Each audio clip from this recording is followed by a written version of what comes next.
चल चोखा, अब तू मुझे अपने आंगन के फल खिला दे।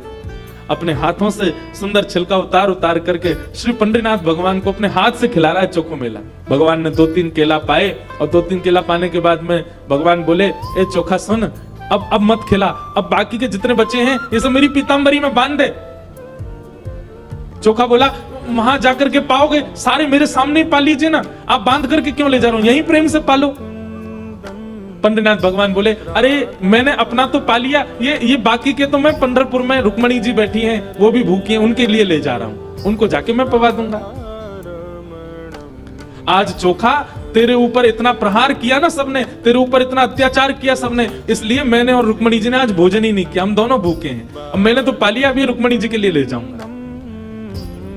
भगवान अपनी पीतांबरी में केले बांध करके पंढरपुर आ गए। पंढरपुर में आकर के रुक्मणी जी को पवाया। प्रातः काल ब्रह्म मुहूर्त में जैसे ही कपाट खुले श्री पंडरीनाथ भगवान के, चारों ओर केले के छिलके पड़े थे।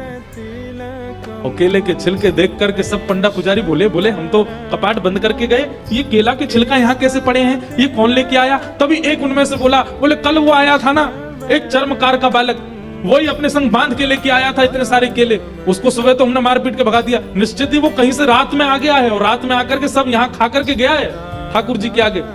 उसका उद्देश्य तो गर्भगृह को बेकार करना ही था, इसलिए ये सब हुआ है, ये उसी ने किया है।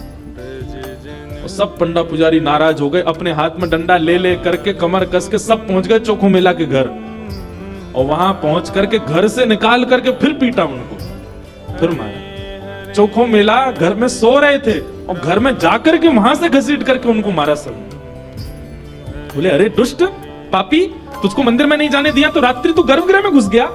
चोखो मेला पिटते रहे, नेत्रों से आंसू बहाते रहे, जय हो पंडरीनाथ, कैसी लीला करते हो, सुबह पिटवाते हो, रात में आकर के खा जाते हो मेरे हाथ से। लेकिन अब की बार श्री पंडरीनाथ नाराज हो गए।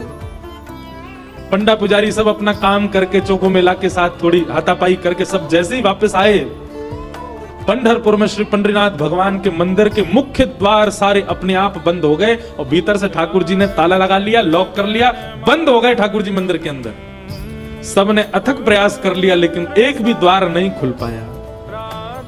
पूरा दिन व्यतीत हो गया, बड़े बड़े कारीगर आ गए लेकिन दरवाजा तोड़ भी नहीं पाए, खोल भी नहीं पाए।